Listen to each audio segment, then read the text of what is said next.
She didn't chase the spotlight. It found her, and it never quite left. Ivette Jimenez was born in Puerto Rico, where rhythm lived in the wind, and raised in Philadelphia, where dreams often found their way to the television screen. At just 17, she stepped into the studio of American Bandstand, a place where ordinary teens became symbols of a generation. She wasn't loud, and she wasn't trying to be, yet her calm smile and effortless movement made the camera linger just a little longer each time. Beside her, Ed Kelly matched her rhythm like an echo, and together they became part of the show's heartbeat. Offstage, Ivette was a girl who loved blue, adored pizza, collected letters from fans, and dreamed of flying as a flight attendant, seeing the world she once danced through. She didn't know it then, but she was already leaving something behind, a memory that time would never quite let go of. Before America knew her smile, there was a little girl learning rhythm without a teacher. Ivette Jimenez grew up in Puerto Rico, where sound was part of everyday life. Radios humming boleros through open windows, neighbors singing while sweeping their porches, and the heartbeat of the island itself keeping time. Music wasn't a hobby there. It was the language of home. That rhythm stayed with her when the Jimenez family packed their suitcases, left the island, and started over in Philadelphia. The city was different, colder, faster, louder, but it carried its own kind of melody. In the 1950s, Philadelphia was the country's musical crossroads, and for the young, it pulsed with promise. Inside their modest home, Ivette's parents encouraged their children to hold on to kindness, no matter how far from home they went. The family was large, full of laughter and arguments, with Carmen, the older sister, always ready with a quick joke or a daring new step. Ivette, quieter by nature, found her place not by speaking first, but by listening. At Kensington High School, she was a student like any other, homework in her bag, daydreams in her heart. But when the final bell rang, her mind drifted toward something else, the music echoing from a local TV studio on 46th and Market. The show was called American Bandstand, and it was unlike anything she had seen. Teenagers just like her dancing live before the entire nation. It wasn't about being perfect. It was about being young and real. Ivette would rush home after class, tune in, and watch every move. Soon, watching wasn't enough. She wanted to feel that rhythm from inside the room, to stand where the lights were bright and the songs she loved came alive. When she finally walked through the studio doors for the first time, it was smaller than she expected, crowded, buzzing, alive. But in that moment, something clicked. She didn't just hear the music, she became part of it. It didn't take long for the producers to notice the girl with the calm smile and perfect timing.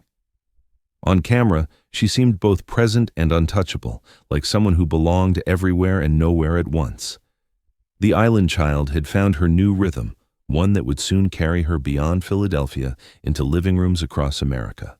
And before long, audiences would begin to recognize her not just as another dancer, but as the girl who made even silence feel like music.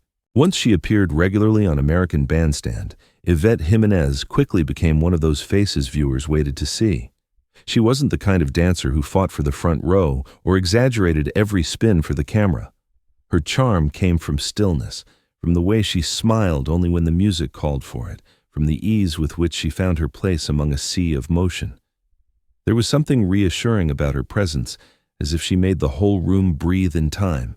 To the audience, Ivette was the kind of girl you might pass in the hallway at Kensington High, the one who said hello without ever needing attention in return. On screen, that simplicity turned magnetic. Parents liked her because she looked respectful, teenagers liked her because she looked real. The camera loved her because she never forced it to. Letters began to arrive from every direction. Envelopes with return addresses written in looping teenage cursive from Iowa, Georgia, California. Some asked for photos. Some just said thank you. Ivette opened each one carefully, sitting by the window after school, the soft hum of a record player nearby. She saved them all, organizing them by state and date. For her, fan mail wasn't a novelty. It was proof of kindness reaching across miles. She had her favorites, of course. Jack Scott's raspy voice, Connie Francis's gentle phrasing, and her favorite television show, The Tab Hunter Show. Her favorite color was blue, which she once said reminded her of home, both the sea of Puerto Rico and the sky above Philadelphia. She loved pizza, Though she never ate it before a show, she said it made her too happy to stand still. And she loved to swim, finding in the water the same calm she felt when the music started. What truly defined her, though, was how little fame seemed to change her. In a world where attention could make people louder, Ivette remained herself, modest, thoughtful, never trying to outshine anyone. She was the one who noticed if a friend's collar was crooked, who helped fix a hair ribbon seconds before the camera rolled. Dancers trusted her because she made the floor feel safe. And maybe that's why the audience trusted her too. They saw themselves in her steadiness, her warmth, her ability to make joy look effortless. Each week, as the opening jingle played and the crowd began to move, viewers would glance toward the screen, searching for her. For Ivette Jimenez, the girl who made America's living rooms feel a little more like home. And standing beside her, matching every step, was the partner who would turn that quiet rhythm into something unforgettable. Every dancer had a rhythm, but only a few had harmony. Ivette Jimenez found hers the day she stepped onto the floor beside Ed Kelly. From that moment, something unspoken seemed to guide them, not choreography, not rehearsal, but trust. On American Bandstand, where every song was live and every step could be immortalized or forgotten in an instant, their connection felt effortless. They didn't chase the spotlight. It arrived naturally, drawn to the quiet grace between them. Ed was confident, easygoing, always steady in the beat. Ivette balanced him with precision, her movements soft but decisive, her timing exact but never mechanical. Together, they danced as though they shared the same heartbeat. When the music changed, they didn't need to count aloud or signal. Their eyes were enough. To the viewers at home, it looked choreographed. To those who knew them, it was simply understanding. They weren't dramatic. There were no exaggerated twirls, no theatrical poses. Instead, they made simplicity beautiful. When Ed led, Ivette followed with trust. When Ivette turned, Ed gave her room to breathe. Their partnership wasn't about dominance or control, it was about balance. She made space for him, and he did the same for her. In an age when television often rewarded noise, their quiet chemistry became unforgettable. Off camera, they were friends who teased each other about missed steps and shared pizza after the show. They'd talk about school, favorite songs, or the way the studio lights seemed hotter every week. There was no rivalry, no ego, only laughter. In the chaos of a live broadcast, their friendship became an anchor, a place of calm amid the rhythm. Sometimes, when a camera panned across the floor, it caught small gestures no one planned. Ed smiling as Ivette spun perfectly on cue, or Ivette mouthing, "Got it," after a tricky transition. Those moments, fleeting as they were, said more about their connection than any choreography ever could. Viewers noticed. So did the other dancers. There was something pure about it, something that reminded everyone that dance wasn't competition. It was communication. When fans wrote letters to the show, many mentioned them by name. "You two dance like you're telling a story," one girl wrote from Ohio. And in a way, they were. Every glide, every step, every smile between them became a sentence in a language only they spoke, one made of rhythm, respect, and joy. Their partnership became a heartbeat of American Bandstand. And as the letters kept coming, Ivette's quiet charm began to extend far beyond the studio, finding its way into homes, hearts, and handwritten words sent from every corner of America. Long before social media and instant messages, admiration traveled by mail. For Ivette Jimenez, connection came one envelope at a time. Somewhere in the pages of a teen magazine, a small ad appeared. Join the Carmen and Ivette fan club. Membership card, pictures, newsletters, photo stamps, bulletins, only 35C and 2 4C stamps. It was a simple invitation, but to hundreds of teenagers across the country, it meant everything. They wrote from the plains of Kansas, the beaches of California, the small towns of Pennsylvania, kids who watched American Bandstand every afternoon and felt they already knew the sisters who danced as if joy were contagious. Letters arrived with coins taped inside, notes written in careful cursive, and doodles of Ivette and Carmen smiling mid-turn. Each envelope was a little heartbeat traveling through the postal system, carrying admiration and hope. The Jimenez home in Philadelphia became a miniature post office. Carmen often joked that the kitchen table looked like a mailroom. Their mother helped open the envelopes while their brothers teased them about being famous. Ivette took her time with each letter, flattening the folds, reading the words slowly, tying them into neat bundles with colored ribbons. Her attention to detail was the same off the dance floor as it was on it. When she could, she wrote back. Her replies were short, polite, and always kind. Some included small signed photographs or mimeographed newsletters announcing contests, birthdays, and updates from the bandstand studio. Fans treasured them, slipping the photos into scrapbooks or taping them to bedroom mirrors. For many, it was the first time someone they admired had written back. To Ivette, it wasn't a burden, it was a form of gratitude. "If they take the time to write," she once told a friend, "the least I can do is read." That humility became part of her legend. People who never met her spoke about her as if they had, because in a way, through paper and ink, they truly had. Those fan club letters were more than souvenirs. They were bridges between a national television phenomenon and the quiet homes of ordinary people who found comfort in its rhythm. Every reply Ivette sent was a reminder that American Bandstand wasn't just a show, it was a community. Even decades later, when some of those letters resurfaced at reunions or online auctions, they carried the same sense of sincerity. The paper had yellowed, the ink had faded, but the kindness remained. And that same kindness showed in her dancing too, where precision met gentleness and speed was always tempered by care. Because for Ivette Jimenez, whether through a letter or a song, connection was always about timing and heart. There were dancers on American Bandstand who dazzled with energy, who kicked higher, spun faster, and drew cheers for their flair. But Ivette Jimenez never chased the noise. She found something deeper inside it. Her art was in control, in grace, in knowing when to let the rhythm breathe. She loved the fast dances, the ones that made hearts race and feet blur. Yet she never seemed rushed. Watching her was like watching music find its shape. Her timing was impeccable, not just technically, but emotionally. She had an instinct for the half-second between beats, where the soul of the song lived. Instead of pushing against the tempo, she moved with it, gliding rather than striking. The motion of her shoulders, the precision in her steps, even the tilt of her head seemed to whisper rather than shout. It was dance, stripped of ego, powered by feeling. What made her remarkable wasn't complexity, but restraint. She didn't crowd the space, didn't fight for the front camera angle, yet when she appeared, she seemed to center the frame. Cameramen loved her for that. "Ivette never misses her mark," one once said, "and even when she does, she makes it look like she meant to." That was her quiet mastery.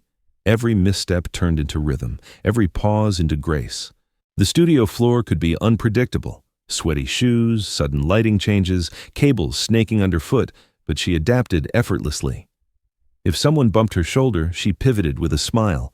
If the song skipped, she found the beat again in a breath. That ease was an accident. It was discipline wrapped in gentleness. And in live television, gentleness was rarer than perfection. When she danced with Ed Kelly, their steps became a conversation, subtle, balanced, full of unspoken understanding. Even when the music quickened, there was no tension between them, only trust. Her lead was never forced, her follow never submissive. Together, they showed that elegance and equality could share the same measure. Her favorite dances, the stroll, the bop, the pony, were often energetic, demanding, playful. Yet in Ivette's movements, they looked effortless, almost meditative. She brought her island roots to the floor, letting a hint of Caribbean rhythm slip into the American beat. It was there in the way her hips marked time, in how her feet floated just above the ground, in the subtle sway of balance she never lost. When the song ended and the applause faded, Ivette would simply smile, adjust her skirt, and step back into the crowd as if nothing extraordinary had happened.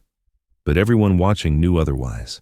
They'd seen the rarest kind of performance, the kind that doesn't demand attention, only earns it. And standing just beyond her glow, always close enough to share it, was her sister Carmen, the other half of a rhythm that America would never forget. In every era of American Bandstand, there were pairs who defined a moment, not through rivalry, but through balance. For the audience of the late 1950s and early 60s, that harmony belonged to Ivette and Carmen Jimenez. Two sisters, two spirits, one heartbeat. Where Carmen's laughter filled the room, Yvette's calm grounded it. Together, they created a rhythm that no camera could fully capture, but everyone could feel. Their bond had started long before the show, in a Philadelphia home, alive with music, family, and the shared echo of their Puerto Rican roots. As children, they danced in hallways, competing playfully for space, their mother clapping along. By the time they reached the bandstand floor, their partnership was instinctive. They didn't have to plan. They simply understood. When Carmen took a bold step forward, Ivette knew exactly how to follow, not behind, but beside her. In 1961, Carmen's name reached national headlines after winning the pony dance contest. She had dazzled the judges with speed and fire, her movements a blur of confidence and joy. When her victory was announced, the applause thundered through the studio, and there, just off to the side, Ivette clapped the loudest. Her pride wasn't hidden, it radiated. She didn't need to share the spotlight to feel fulfilled. In her sister's triumph, she found her own reflection. The two were opposites in motion, yet mirrors in meaning. Carmen danced with energy that demanded attention, quick, fearless, and bright. Ivette moved like a melody stretched between breaths, subtle, sure, serene. Together, they created a duet that felt complete. Fans began writing letters addressed to both. "Dear Carmen and Ivette, you two are the reason I dance after school." To many, the Jimenez sisters represented more than skill. They represented possibility. In a decade when television rarely showed diversity, their presence was quietly powerful. Two young women of Puerto Rican descent, moving gracefully across national screens, reminding America that rhythm didn't belong to one culture alone. They were proof that identity could be shared, celebrated, and seen without apology. Offstage, they were exactly what viewers imagined. Sisters who bickered over borrowed sweaters, who shared pizza slices and late-night laughter, who practiced steps in the living room while the rest of the family pretended not to watch. Their bond was unshakable. When Carmen's energy ran too high, Ivette steadied her. When Ivette grew quiet, Carmen pulled her back into the moment. Years later, when fans spoke about Bandstand's golden age, they almost always mentioned them together. "The Jimenez girls," they'd say, smiling at the memory. Because you couldn't remember one without the other. They were two notes of the same song. And though time would take them down different paths, their rhythm never broke. It simply changed tempo, following Ivette toward the next chapter. A life lived beyond the studio lights, where fame softened into memory and grace became her quiet legacy.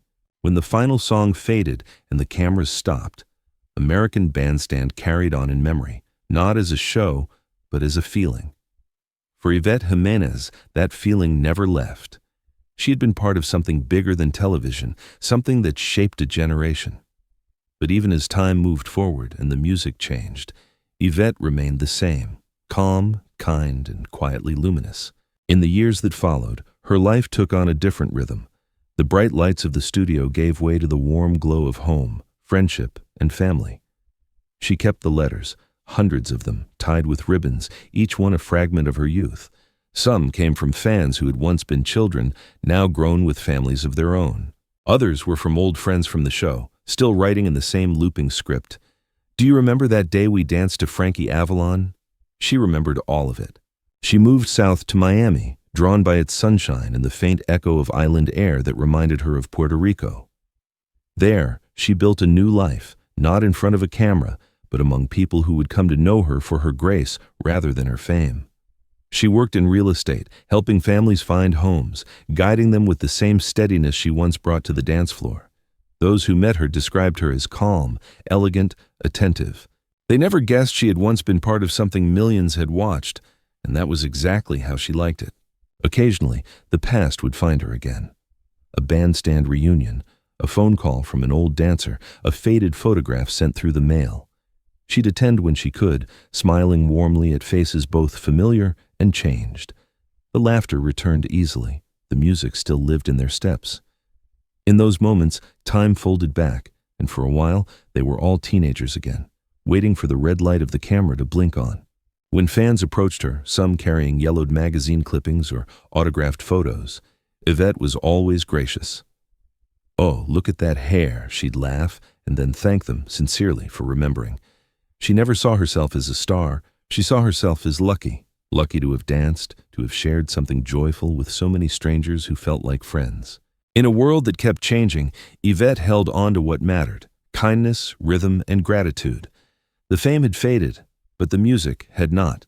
And somewhere between the quiet of Miami evenings and the distant hum of old records, the girl who once moved to America's heartbeat kept dancing, softly, beautifully, still in time with her memories.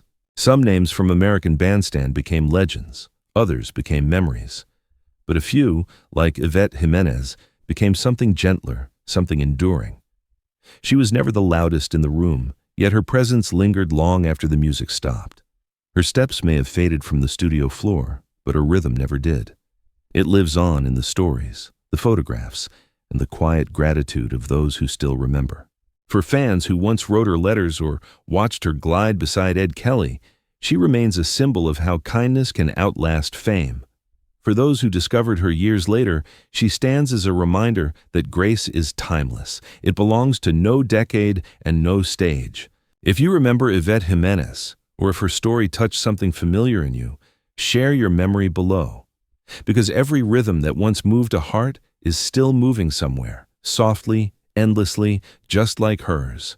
Thank you for watching. And if you'd like to revisit more stories from the golden days of American Bandstand, remember to subscribe and keep the music alive.